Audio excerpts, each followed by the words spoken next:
Hello, and welcome to ARTFul Insights. My name is Susan Shifrin. I'm the director of ARTZ Philadelphia, and together, you and I are going to spend about 30 to 40 minutes looking at a few pieces of art together. This video is produced in partnership between Dementia Society of America and ARTZ Philadelphia. Each month, we offer a program online, a live program with a small group of people joining together to talk about works of art from museums and cultural centers across the country, a different museum or center each month. And then in addition to that live program, we then produce a video like this.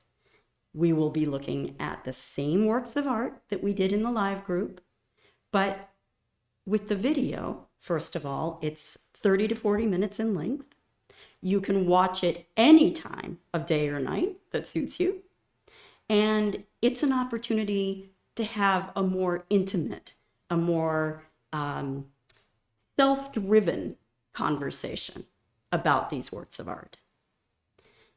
I will ask a few questions to get us started, give you a few things to think about. I will share with you some of the observations and thoughts that folks from the live program might have brought up that I think might be interesting for you to consider. But really, this video each month is about you. It's about what you see in these works of art, how you respond to them, and just having the opportunity to look at them and think about them at your own pace. If you're watching this video with someone, then by all means, feel free to pause the video from time to time if you'd like, so that you can have your own conversation. If you're watching on your own, then I'm delighted, and it'll be a conversation between the two of us. So, without further ado, I'd like to introduce you to the museum or cultural center that we will be visiting this month. Welcome to ARTFul Insights. So today we are traveling virtually to an arts center that is not too far from ARTZ Philadelphia's hometown of Philadelphia. We will be visiting the Riverfront Renaissance Center for the Arts in Millville, New Jersey. I'll tell you a little bit more about them in just a few minutes, but what we will be doing today is looking at one work of art from a recent exhibition there of works by New Jersey artists. And so without further ado, let me come back in just a moment. I want to show you the front of the gallery so that we can imagine what it would be like to walk across the street into the Riverfront Renaissance Center for the Arts, and then we'll get to work and look at the piece of art that I talked about. Just a moment. So here we are at the front entrance to the Riverfront Renaissance Center for the Arts in Millville, New Jersey. I want to tell you a little bit about this wonderful arts center that has partnered with us. And first, let me say a shout out and thank you to Diane for partnering with us and allowing us to walk through these doors, even if it's only virtually, and experience some of the wonderful local art that is being shown at the Riverfront Renaissance Center for the Arts. So, to tell you a little bit about this art center, it opened in April of 2001, and the mission of the center is to advance this art center as the focal point for cultural, educational, and artistic enrichment, and to create a sense of community, positively impacting both the economic and cultural vitality of the Millville Glasstown Arts District. Since the Arts Center first opened, It's been based on an idea developed collaboratively by artists, the city's leaders, and community members, all the way back in 1999. These groups and individuals saw a need for a community arts center and a leader in downtown revitalization efforts through the arts.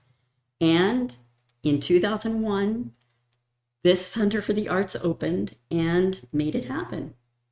What was once an abandoned men and boys store on a main street of vacant stores was rehabilitated as a gallery and art center. So that's what we're seeing here.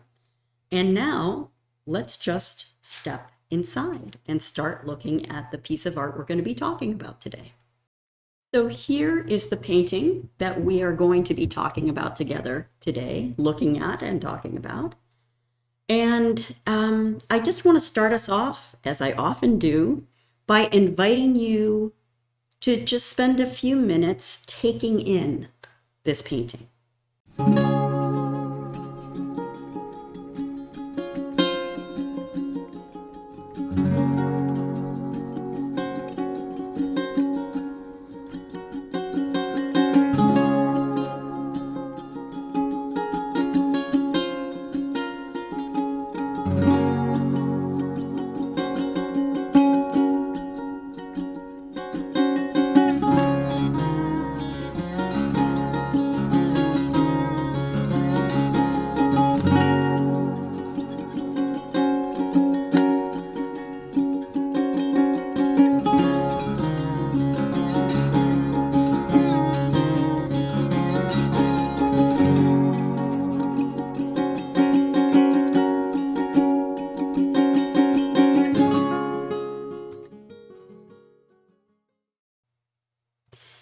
So, what do you see first?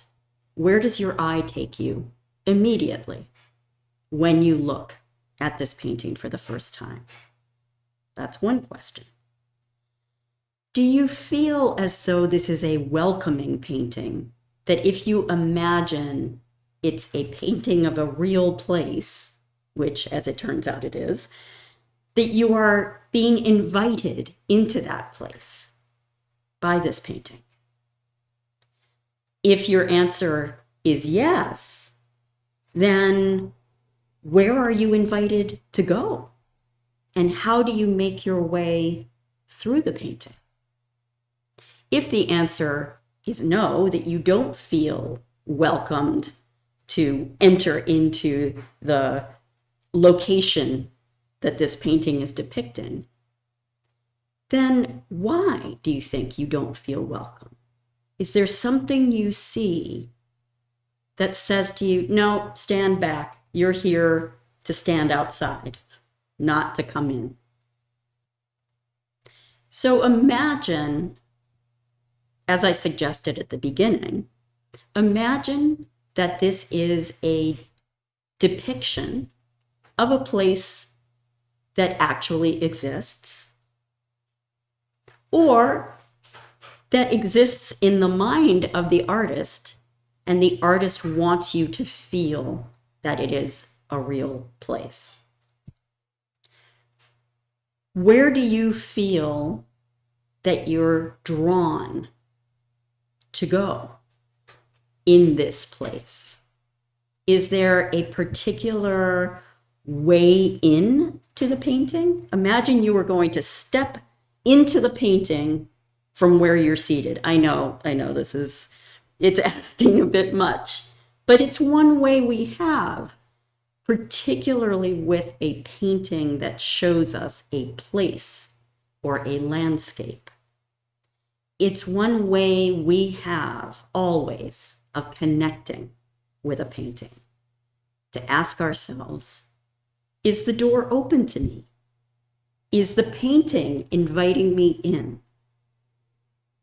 And the rest of our conversation today is going to really depend on our being willing to imagine ourselves in this place, which is, I think, what the artist would like us to do. So we're going to be obliging and do it.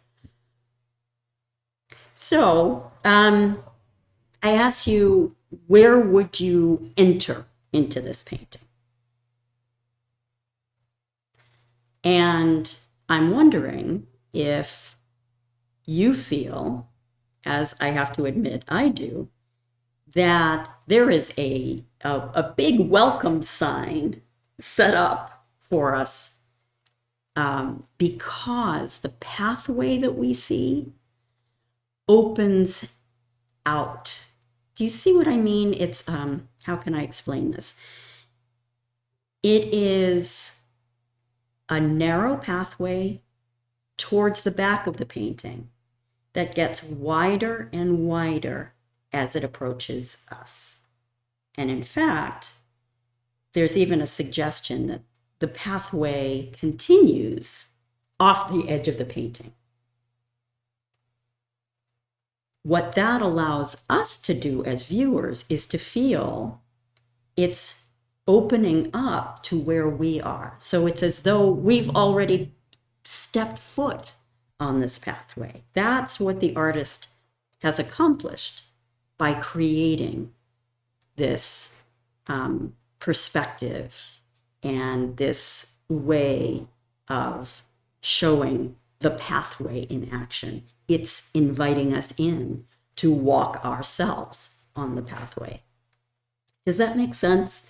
I know it's a lot, kind of suspending our disbelief and letting our imaginations go with it. But that's what looking at art is often about, is it's a compact with the artist, right?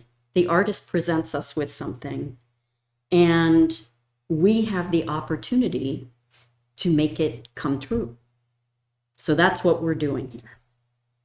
So if this pathway is our way into the painting, then we could ask, so what do we see as we walk along this pathway?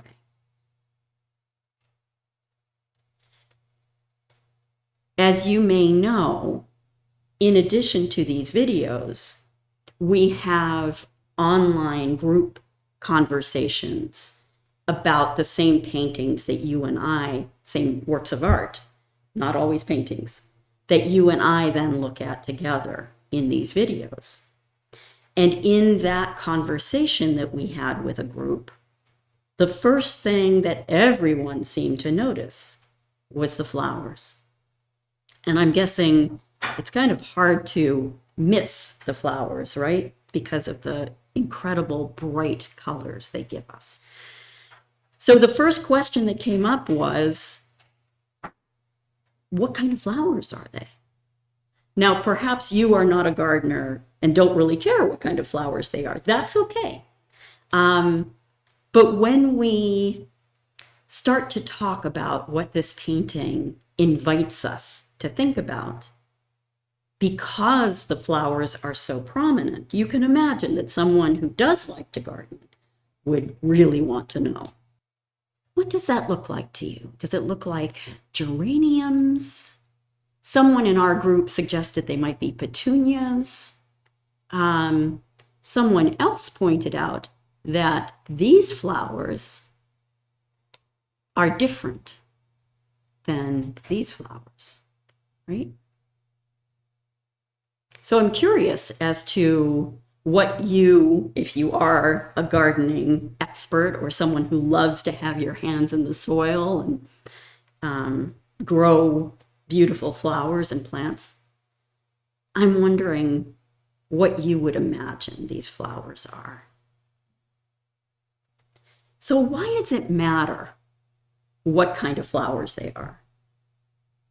I mean, as we've said, it could matter if you happen to be someone who loves flowers, loves to identify them, is getting ideas from this painting about what flowers to plant together in your hanging basket. But there's something else.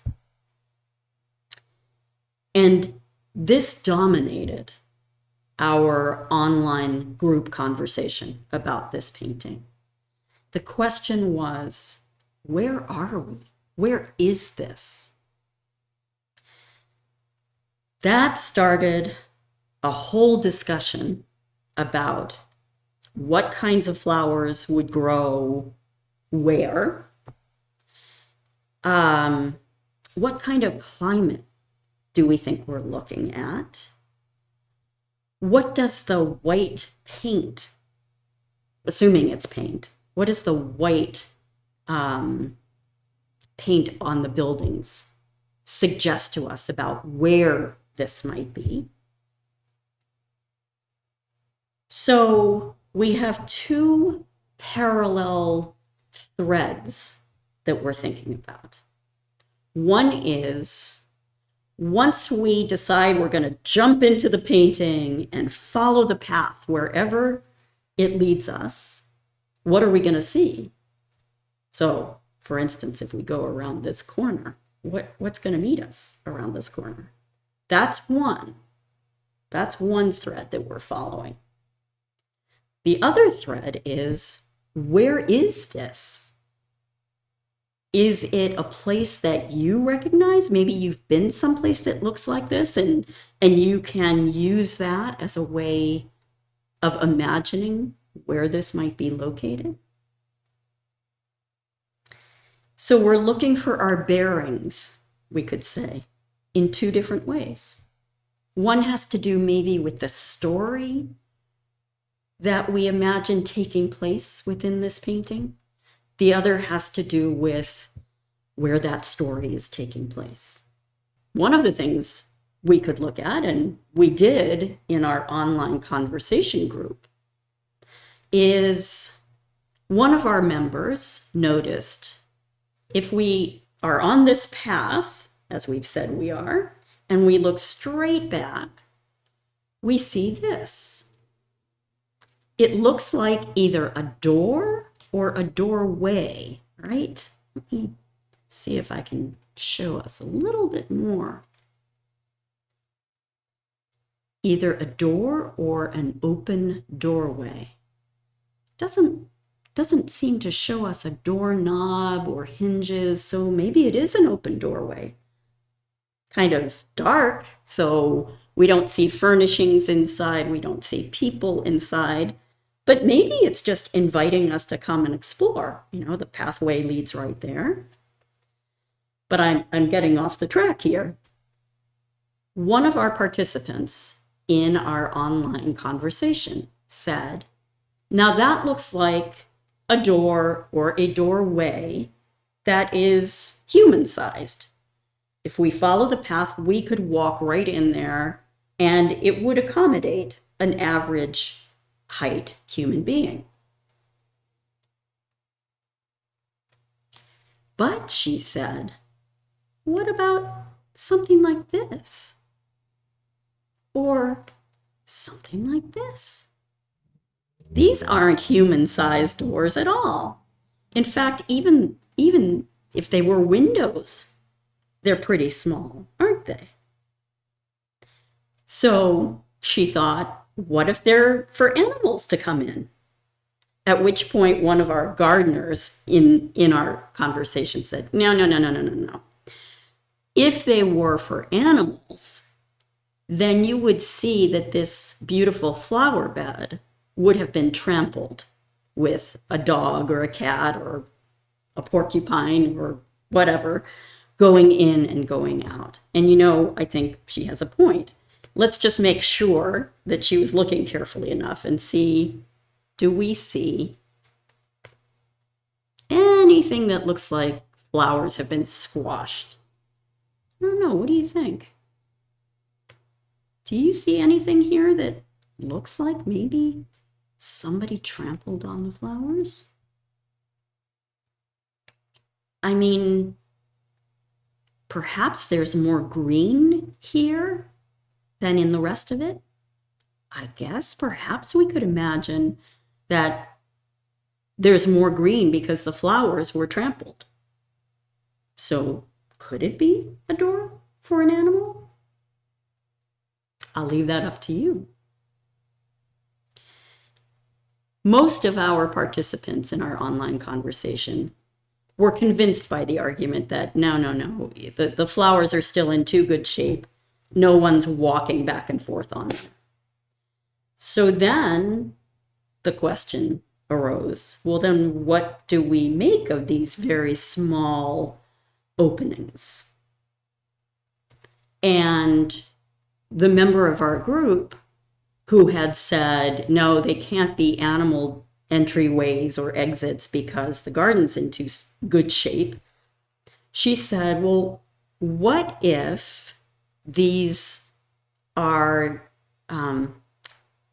cottages, and the cooking and socializing takes place on the basement floor. And so what we're seeing here is part of a window. And she said, perhaps the sleeping quarters are upstairs. And, right here, we don't even see windows, which would make, I guess, for peaceful sleeping. There are a couple of windows here, right? And I think that both of these hanging baskets seem to be hanging from a windowsill. It's hard to tell, isn't it? The flowers are so lush, we can't really see what they're attached to. But we could imagine maybe a window there. We don't have to decide right now. Okay, so maybe these are cottages. The kitchens are downstairs to keep things cool. Heat rises. And the sleeping quarters are upstairs. If the kitchens are below stairs, then that started a conversation about, if you put together cooking quarters in the basement, these incredibly lush, healthy-looking flowers, the white paint on the dwellings, and the sky, I guess we could say, we started thinking that perhaps this is someplace in a warm climate. Cooking quarters downstairs means the heat is not going to be trapped in the kitchen, causing the poor cook to be sweltering. The flowers get plenty of sun, but then, as another one of our participants pointed out, they'll get plenty of sun, but they're not going to look like this unless it's a place with a lot of rain, or a place that is on the ocean with a lot of humidity. And indeed, one of our participants in the conversation online said, oh, yes, indeed, if you don't have the water, you're not going to have these beautiful plants. We went a little further and went back to the fact, look how high up these baskets are hanging. There's no way, except with a very, very, very long watering hose or wand, and even then, no way that you could easily water these from the ground. So our group thought, that suggests there's a lot of rain. What do you think about that idea? Okay, so we've been going down that path of where is this? Our group, having decided that it's a warm climate, actually even some of them felt it was a hot climate, and we'll get to why in a moment. Warm climate, humid enough for flowers to thrive even if they don't get a thorough watering from below. Lots of foliage, rich green foliage. People started throwing out, well, this looks to me like someplace in Europe. Another person said, oh, absolutely in Europe, probably in France, probably the south of France, not Paris, definitely outside the city. Someone else said, it maybe could also be Greece, because there are whitewashed buildings like this in Greece and it's very warm. Everyone seemed to think that it was on the Mediterranean somewhere, the Mediterranean Sea. And I'm wondering, have you traveled to Europe at all? Have you traveled to the region around the Mediterranean, France, Italy, Greece? Those seem to be the places that were on the minds of our participants in our conversation.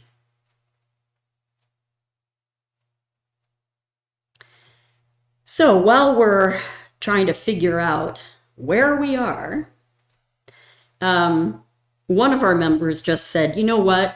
I'm not even sure I care where we are. I just wish I were there now. I'd love to stroll around, pick some flowers. Hey, I hope there's some good food here somewhere. And that started us on a conversation of what you might smell or hear as you were walking down this path. What do you think you would smell just by looking at this and knowing what we've talked about so far? That maybe there's some cooking going on downstairs. Maybe it's a Mediterranean town. Maybe it's very near the sea. What kinds of things do you think you'd hear? And what would the air feel like? Some of our folks in our online conversation said it felt to them that it was very sunny out. They looked, for instance, at this building and said, well, look, this wall looks bright, bright white. And under the foliage, it seems more in shadow. So perhaps the sun is high in the sky and casting its rays right here. So perhaps the sun is high overhead and casting its full light on this wall, but the foliage is casting a shadow. What do you think? Does that make sense? I'm not very good, I must admit, at figuring out if the sun is shining from here, where are we going to see the shadows? But I bet you're a lot better at this than I am. If the sun is high in the sky, then it probably is quite warm, isn't it? Especially with that bright white. So I'm going to suggest that we take a pause. We've talked about so much here. I'd like for you to have an opportunity to just absorb it. We've talked about flowers. We've talked about climate. We've talked about wondering what the function of these buildings are, functions are. We've talked about where this might be. Is it by the sea? Is it in France? Is it in Italy? Is it in Greece?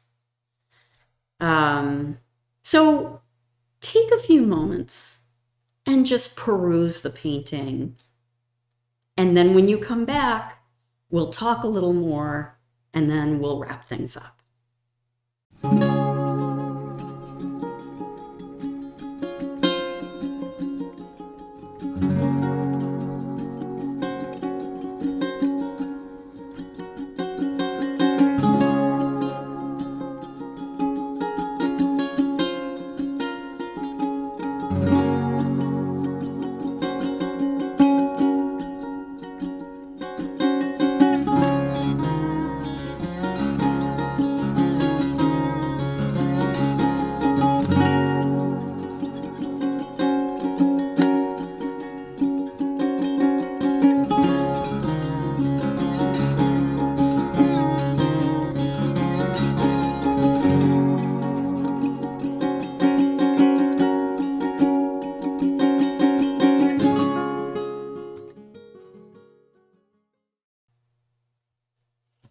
So I hope you had a good time sitting back, envisioning yourself walking down this path, or riding a bike down this path, or wheeling down this path. I hope you had a good time doing that.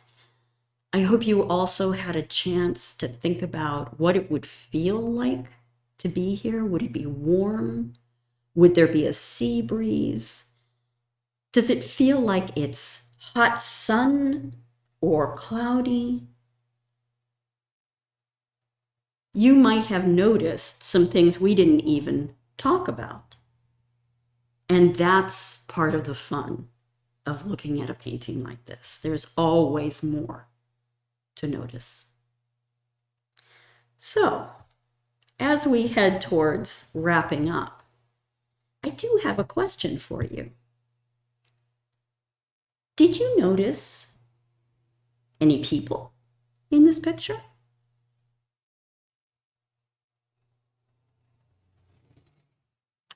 Or if there aren't any people visible to our eye, would you say that there are people somewhere because of other things that we see in the painting that tell us this is a populated space? You may be wondering just what I'm getting at. So for instance, we talked a little while ago, about maybe that door is open. Maybe it's an open doorway. So someone would have had to open it for us, right? To let us in. And then look at all these pots, hanging pots, planted flower beds, maybe slightly trampled flower beds if an animal's going in and out. Somebody must have put the flowers and the plants in these pots and in this bed, right? So we may not see people, but their presence is here. We can feel it, right? I wonder, would you imagine hearing from around the corner? Maybe there's a little cafe around the corner and there are outdoor tables and people are sitting at them talking, and you can hear the clink of wine glasses and people scraping their plates because the food is just so good. Another possibility, which someone in our conversation group online mentioned, is, what if it's siesta time and everyone's asleep? If it's the height of the heat, if the sun is overhead, it's a hot climate, say like Greece or Italy or south of France, maybe people are taking a nap, and maybe we could say it's dark in here because the lights are off so that someone can get a nice nap. Does this feel like a space to you where people are taking a nap and it's quiet? Or does it feel to you like a space that's just the beginning, and around that corner there's food and laughter and talk? What do you think? I think that we have come to the time when I want to share with you the title of the painting and the artist who created it. So, we've spent a lot of time trying to figure out, where is this place, right? Well, the title will confirm for us where it is. The title is Stops, S-T-O-P-S, Greek Walkway. Stops could be a family name, or it could be the name of the town. Not sure, but Greek Walkway. Either it's in Greece, or it's a walkway fashioned after Greece, inspired by Greece, right? The artist is Lynn Martini. She's a member of the Society of New Jersey Artists. So we leave perhaps with a lot of questions, but I hope for you, you've had a lot of leisure as we've looked at this painting to imagine yourself in this place, wherever it is, to imagine the smells, to imagine the sounds. And if you've been someplace like this, have a conversation with someone about your memories that were brought to life by this painting. I'll be back in a moment to wrap things up. Once again, I want to give a shout out to our friends at the Riverfront Renaissance Center in Millville, New Jersey. I want to thank them for partnering with us so that we could bring you that beautiful painting by one of New Jersey's own artists. And I hope you've enjoyed sharing with me in imagining the story of the space, stories, imagining where it is, imagining what it would feel like, smell like, taste like, to be in that little town. And I hope that it's inspired you to go look at some photographs. If you're a world traveler, this might be just the time to look at some photographs of places you've traveled, spend some good time sharing your memories with somebody, or just to look some more at the painting, spend some more time with it yourself, and talk aloud to yourself. We are sometimes our best conversationalists, don't you think? In any event, I just want to thank you again for joining us today for ARTFul Insights. I'm Susan Shifrin, the director of ARTZ Philadelphia, and on behalf of Dementia Society of America, our sponsors for this program, on behalf of our friends at Riverfront Renaissance Center for the Arts in Millville, New Jersey, and on behalf of my organization, ARTZ Philadelphia, thank you so much for joining us today for ARTFul Insights. Take care.